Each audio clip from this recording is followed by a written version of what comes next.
towards polygyny. You want to marry somebody who already has wife or wives. Don't make the mistake of asking, why do you want to marry me? That's the first mistake women make. You want him to lie to you. You want him to tell you that she has a problem. You want him to say, you want to feel justified that you want to go and correct something. Yeah, at least you've heard partially now from the men. Sometimes they don't have reasons. You don't, because see, if he doesn't have a wife, he'll probably tell you, oh fine, go shaking it. But if you want to be a subsequent and he says you are fine, you're not saying, yeah, well, you're fine. So what reason are you looking for? You want to justify that, hey, she's bad, there's something she's doing, you want to now use me. So don't make the mistake to ask. What should be your focus is, does it meet your specifications? Is it somebody that you can submit to? Is it someone that you find attractive? Someone you can call your husband? Does it meet up with your own? Asking why, yeah, it will lie to you. And when they give you that lie, when you find out that it's a lie, you'll be more hurt.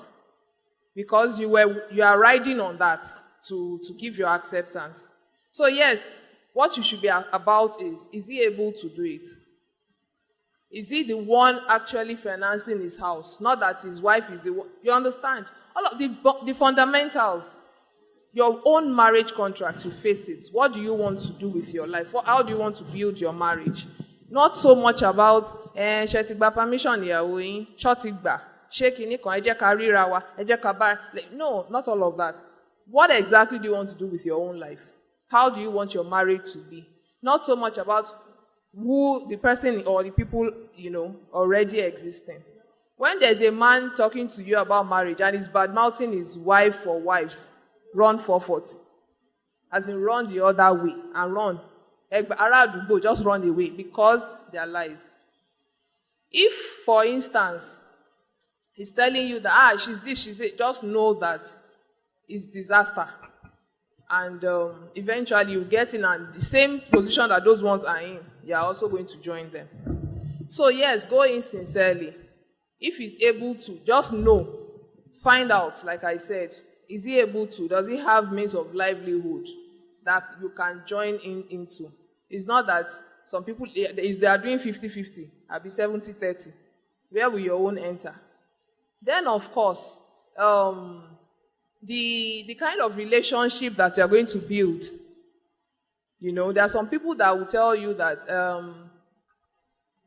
you people don't have to know yourselves, or I'll keep you somewhere quietly, and then later, and then just like you said that some people, they will announce the news get to them on the internet, or somebody will just call them that So yes, fine, they don't need their permission, but she should be in the know. You don't have to attend you don't have to be in her face. You don't have to prove that you are better. Who says you are better? Just know that you want to marry a man who has perhaps been destined for you too as your husband. It doesn't mean that you are bringing something that is better than somebody else. When you come with that attitude, you fail. You fail because obviously the man will not tell you. I know of a situation where the woman on the day of her nikah, a week to her nikah, she called it off. Why? Because she attended an event where the husband and the existing wife were. And she said, she love, so one love around. And she called it off. Like, okay, so all of these are erroneous. Then the fear that many of us have is that, something that has been prescribed for us, that is injunction. Whatever Allah has enjoined on us is correct, is good. We, the practitioners, may be having problems, we may be struggling, we may be doing rubbish, but whatever. And that's all of these points that have been brought for women. Take for instance, professional women. We want more female doctors, we want more female this, but really, if we are to look at the schedule of the work for professionals, can they be fully functional at home and be fully functional in the workspace? Can we meet up? No. So at least if you are sharing days, like it will be in polygyny, you have a bit of time, you have flexibility. I can go to the hospital and conveniently say that I'm seeing a female doctor. Nobody will force the female doctor to leave her work because her home is suffering. You know, all of that, because that's what he has. So, but how are we practicing it? The fear we all have is that we are doing more of cultural polygyny than sunnatic polygyny. Sometimes we are not fighting for the basics. For instance, a man wants to marry you and he wants to force you into the same apartment with the existing wife. Problem, Marshall. The one they are following did not force every woman in the same house. They were in close proximity, yes, for the benefit of everybody. But once you are forcing, see finish my war, our individualism will be crushed. Somebody's marriage that is supposed to start will only continue another person's marriage.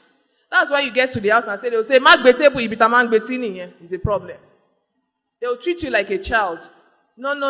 You know, so the issues you're supposed to deal with, okay, yes, I hope my apartment, you existing wife, please, okay, no problems. So that barest minimum of friction. These are the things. Are you going to work? Are you going to do this? The main issues. Not me, mama, just go see front seats. All these useless things that we fight over. Tabanja de mini latest, so she imagine go see front seats. I'm sure imagine go see in lanes, neonas corner. All this nonsense that causes unnecessary rubbish. Then as a person, are you secured? Are you secured by yourself? If you are a person that you are not by yourself, your 2 feet are not, don't go near a married man. Just leave them and their life. Don't go and dabaru their life. Some of us are not secured, we are not well aware, we are not, everything about us is problem. Even as a sibling, you fight everybody. Now you want to go and know now. What do you have in? So if you want to go into this, look at the man, look at the existing marriage. Look, be sure that you are able to. Nobody say we're not going to be jealous. Our mothers, the best of the women, our leaders in gender, the Kudratila, they did all of that, but they did it within the limits. They didn't go overboard. They didn't wish death for another person simply because they are all married to the same man. Some of us go overboard. And that's why if you are not sure of yourself, because the way we are too emotional. Some of us even the man you claim you love, that you would have destroyed him before you opened your eyes. That's what you hear about women killing the husband or killing a co-wife because what? You know. So be sure that you are able to, because it's not for the lily-livered. You are going to have to help the man. Most men too are, just like they have said, it's not easy. They are freestyling too, most of them. It's not as if, especially for those who have never been married to more than one before, they are also getting into and they are waiting, trying to. So when we now come with our wahala, women, we know we are special beings. Our diplomacy, politics here, tactics here, antics here, you now put him in the middle. The sheikh, the first session, he said something the other time that and I could relate, with it. Because when you see a man outside and you see him holding it on, you don't know what he's dealing with. Especially if he has more than one. Like they've said, you are dealing with multiple personalities. A man, and he has to remain sane in the middle of all of it. So yes, you may want to wonder that, why me? Why do you want to? Don't ask too much of that. Does it meet up with your spec? Are you ready for it? Do you think you can also bear it? That's okay. Because there are sometimes you will make mistakes too. Can you overlook some of these mistakes and not think, because he has done this for me, he should go and die. All of them should go and die. All of you and his wife and his children, everybody should just go and, are you able to still manage that? Okay, this man, he will struggle, I will also do things, or they will even do things, or this woman will also outrightly come for me. Can I manage my emotions? Can I regulate? Am I sure that they will not do something else? Because truly, if you want to go in as a subsequent, the initial or those before you, they have more advantage than you. Even if they've been married just one day before you, they have more. They are the ones that have, when the man was crude, they were the ones there with him. They refined, so to speak. Now, this refinement I'm talking about, it doesn't mean that they are the financially. No. When the man was gray, he didn't know anything about marriage. They were the first people. So maybe part of what you see and is attractive to you, the first woman had to deal with before that refinement happened. So they have edge. And that we just accept it. Don't think that because we are the same. You are not the same. Oh. You are not the same. Don't deceive yourself. She will always know it's Mumu but more than you. She has the advantage of years. She had a lot of advantage over you. So just cool down, calm down. They say that even those who cry, even when we cry, we see. Just calm down. Know your husband on your own terms too.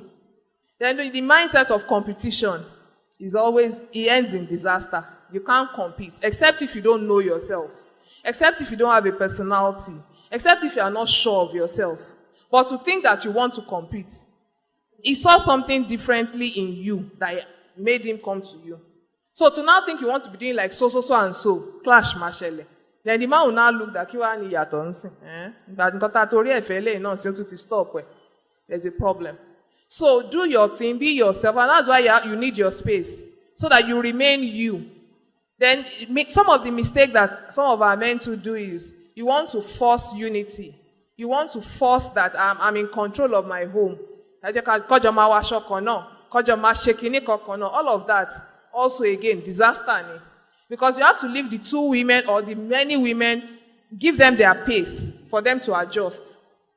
As much as the initial is struggling, those coming to are struggling. It's just that people think that is more on those that are in the existing ones. You think they are the only ones dealing.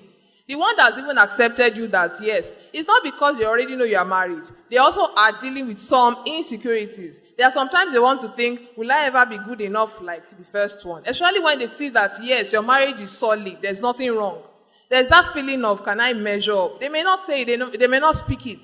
So you have to be able to manage a balance between, sometimes you want to compensate your existing. You overcompensate at the expense of the one, because you say she's still transitioning, she's still struggling, she still overdo it to the point where she will see that, And then again, it may be when the one that is shocking you, you forget that one is, so there's that level, high level where you have to be able to manage.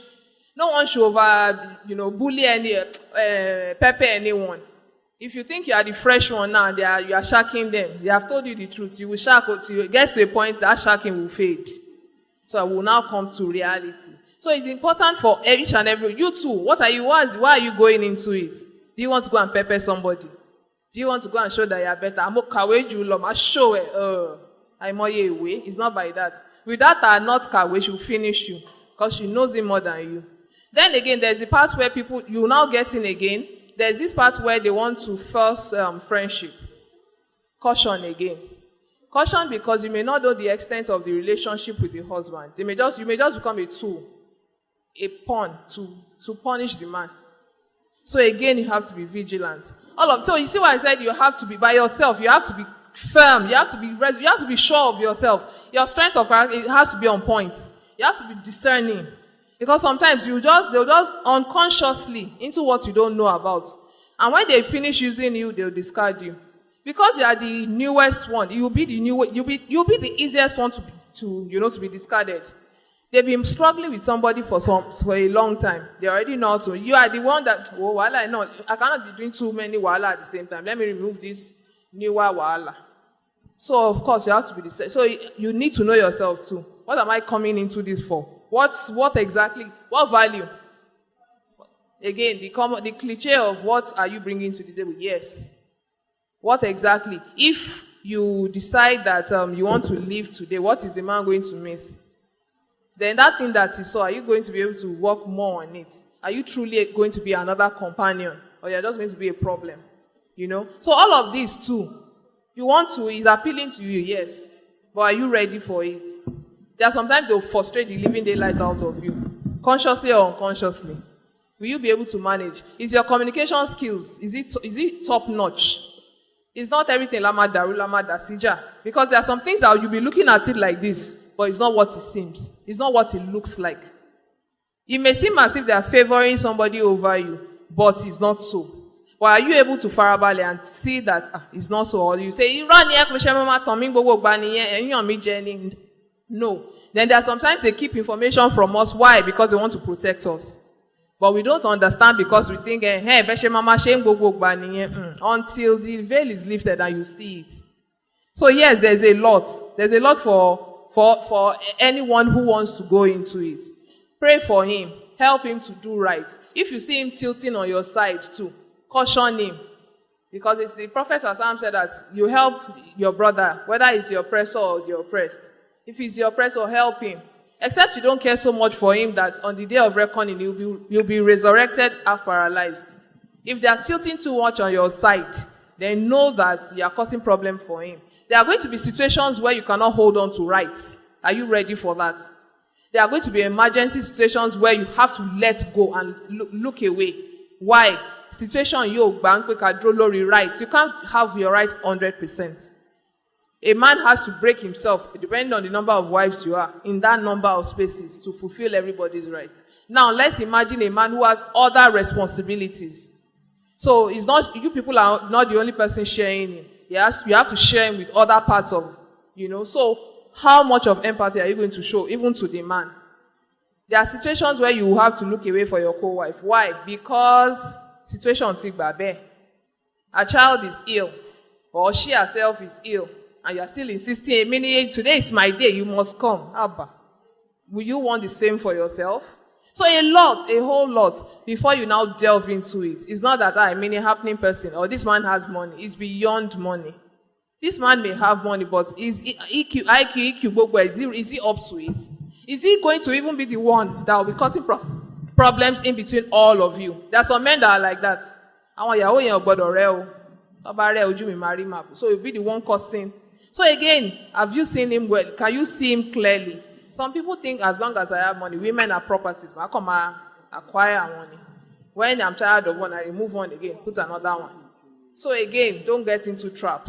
Be sure that you know much, you have enough knowledge. Consult widely. Don't say, Kimbal or Sofa and other sisters, come back by mom in love. Consult, there's a lot going on field these days. A lot. Ask questions, real questions, correctly. Know that this person, then they said something about third party the other time. Let them tell you who went the die is cast. You can report them to. Everybody must have somebody that can say, Shai, Kai. If they don't have, run. No matter how old they are. So that you don't go and put yourself in a prison and hand your keys over to somebody that nobody else can collect the key from. Don't sell your family. Don't say because you have seen man with money, you sell your family. Hey, the day they will show you pepper, there's nowhere to run back to. So largely that's the only way I can summarize it for each and anyone. Stop thinking that men are enjoying in polygyny. First wives, take it easy with your husband. A man who is destined to marry more than one will not stay on one. The more you fight him, the more you push him into the hands of other women. Except you don't care enough for him so much that you should do it the right way. Go and buy Polygyny with Mercy. He's a brother that wrote it. He's a lawyer. He's a counselor. Go and buy it. Give him to read it. Let him be preparing himself if he's inclined to it. When you want to fight strategically. Stop saying me onigba. But tell the real Ayewa Ototoni. If there's a promise that he's not even done before, remind him. Let him settle you. So that you can be a bit comfortable. Stop fighting aimlessly. Sometimes when we fight this fight, they will not go and jump into fire. They will not even look at. Because it raises the rebellion in men. Oh, Tobe. Okay. He will now show you that it's Tobe. And then you go and bring Fijabi for you. So yes, it is tough, no doubt. But how do we go about it? What are the things that we're going to do to make it a bit easier? Let's explore that. Let's have these conversations. They are difficult conversations, but let's continue to have it. Let's open it up. When sisters come to me that my husband has said, stop fighting. She wants to ballet for one. She wants to buy a new place. Are let's talk about correctly. Sometimes when you have these conversations with the men, it's this conversation that will now make him see that, me is ready. Because maybe before he wanted to force you people in the same apartment and you insist that you should get, then you will now know that, and you will pipe down. But when you are saying, they'll just bring her home for you like cat, a pet. So may you be begging for safety and help.